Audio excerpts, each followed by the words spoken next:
একটি ব্লগ নিয়ে আজকে আমি আবার একটা সুন্দর ভিডিও করতে চলেছি। সেটা হচ্ছে সাজুগুজু করে একটা নতুন শাড়ি নেওয়া হয়েছে, তো সেই শাড়িটা নিয়ে ভেবেছিলাম একটা ভিডিও করব। আর অত সুন্দর শাড়িটা পরবো, সাথে একটু যদি চুলটা ভালো মতো না করা হয় তাহলে কি আর হবে বলো।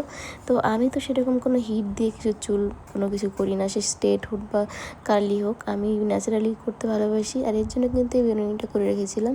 আচ্ছা, সারাদিনের সমস্ত কাজবাজ শেষ করেছি আর এখন হচ্ছে বিকেল। সোনুও বাড়িতে নেই, ওকে আমি আগে থেকে বাবার বাড়িতে পাঠিয়েছি, যেহেতু আজকে ভিডিও করব। আসলে মেয়ের সামনে এইভাবে ভিডিও করাটা আমার ঠিক ভালো লাগে না, কারণ ও পড়াশোনা ছেড়ে তখনকার ওর মনটা ওই ভিডিওর দিকেই যাবে। এর জন্য কিন্তু আমি যখন সাজুগুজু করে ভিডিও করি, সোনুকে তখন হয়তো টিউশনিতে পাঠাই, না হলে মায়ের কাছে।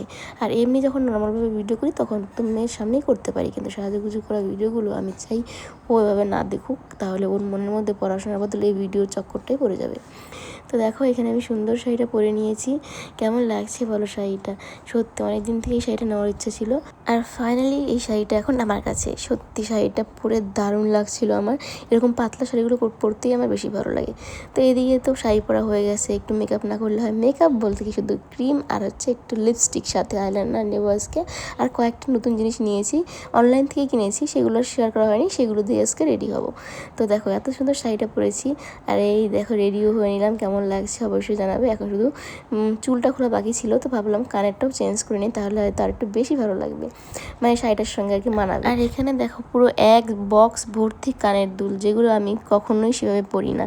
তবে যেদিনকে শাড়ি পরে একটু সাজুগুজু করে ভিডিও করি, সেদিন মাঝে মধ্যে পরা হয়। আর এগুলো সব কিন্তু আগেরই কেনা, এখন আমি সেরকম আর কিনে শুধু টাকা নষ্ট করি না, কারণ পরিই না, শুধু শুধু কিনে কী লাভ বলো। তবে ওই মাঝে মধ্যে আবার যখন মেলায় বা কোনো কোথাও যাওয়া হয়, তখন এত সুন্দর সুন্দর কানেরগুলো দেখি, না কিনলেও থাকা যায় না। কিন্তু কিনে তো সেই ঘরের ভেতরেই থাকে, পরি তো না কখনো।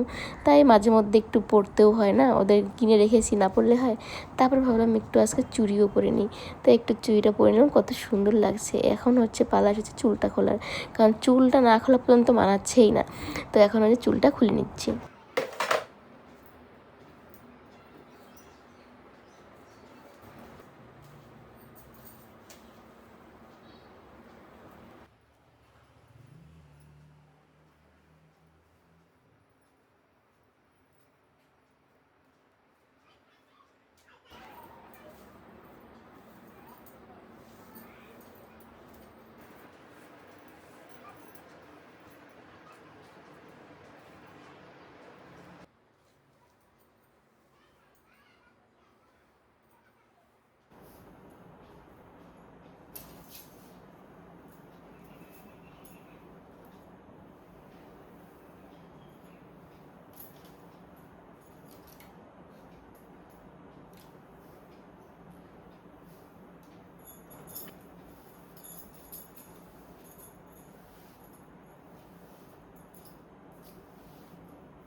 আমার কিন্তু সাজুগুজু কমপ্লিট, কিন্তু একটা জিনিস ছাড়া সাজটা আর কমপ্লিট হয় না, সেটা হচ্ছে সিঁদুর।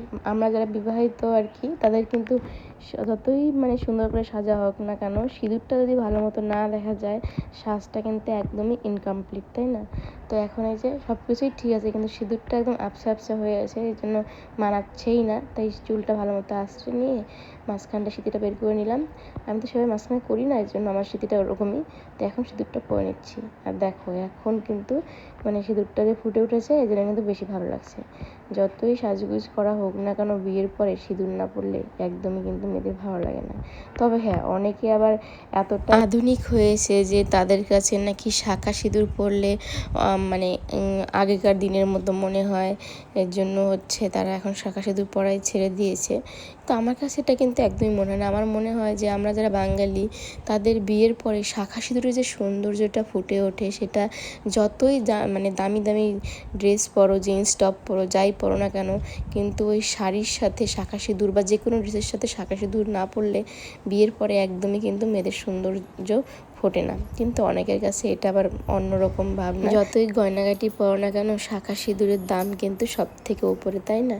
তো দেখো আমার কিন্তু সাজগুজ একদম কমপ্লিট। আর এতই চুল আঁচড়েছি যে আমার কার্লি ভাবটা চলে গেছে। ওই যে আমার চুল তো সেরকম মানে কুকড়ানো না, আবার সেরকম স্ট্রেটও না, কিন্তু ওই মানে মিডিয়াম। আর যখন একটু কুকড়ানোর চেষ্টা করি তখন ওই যে একটু বেশি আসলেই সেটা নষ্ট হয়ে যায়। তবে হ্যাঁ, এটা যদি রাতভর আমি বেরোনিটা করে রাখতাম তাহলে অনেক টাইম থাকতো। তো যাই হোক, আমাকে কেমন লাগছে অবশ্যই কিন্তু কমেন্টে জানাবে। আমার তো মানে আমার নিজেকে দারুণ লাগছিল, মানে বিশেষ করে চুলটা যখন আমি খুলেছিলাম তখন দারুণ ছিল। তারপরে অনেকগুলো ভিডিও করেছি চুল খুলে, চুল আঁচড়ে, তো হেয়ার ভিডিওগুলো করতে করতে চুলগুলো একদম স্ট্রেটই প্রায় হয়ে গেছে, মানে যেরকম নর্মাল থাকে সেরকম হয়ে গেছে। আর দেখো এখনও অনেকটা আছে কিন্তু খুব একটা নেই। তবে যাই হোক, তোমরা কিন্তু অবশ্যই কমেন্টে জানাবে যে আমাকে এই শাড়িটা পরে কেমন লাগছে। আর এই শাড়িটা কিন্তু ব্লাউজের পিস আছে, যেটা আমি শর্ট ভিডিওতে দেখিয়েছি। তো আমার এই লাল কালারের ব্লাউজটা ছিল, এটা দিয়ে দেখি ভালোই লাগছিল।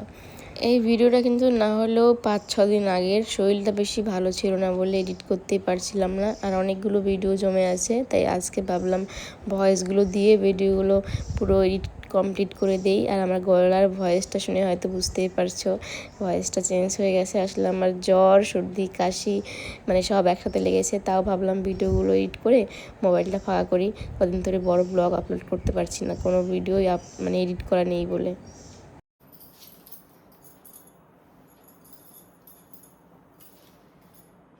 চুলগুলো কীরকম ছিল আর কীরকম হয়ে গেছে তাহলে ভাবো, কত ভিডিও করেছি চুল নিয়ে। আর এখন আমি পুরো হাঁপিয়ে গেছি, আর পারছি না, এখন এগুলোকে খুলবো সব।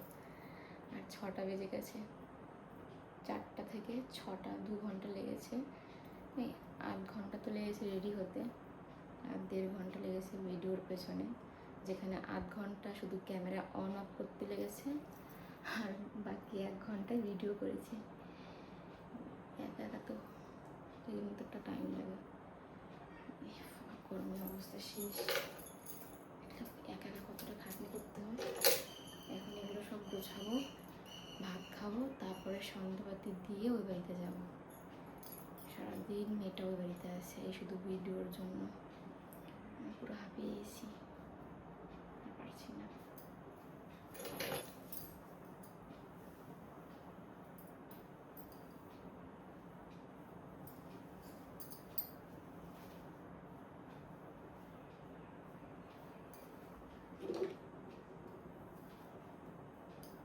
তো চলো, আজকের এই ব্লগটা এই পর্যন্ত রাখছি। কেমন লাগলো অবশ্যই কমেন্টে জানিও। আর যে ছোট্ট ছোট্ট ভিডিওগুলো করেছি সেগুলো আস্তে আস্তে আপলোড হবে, সব দেখো। আর কেমন লাগলো সেটাও জানিও। চলো।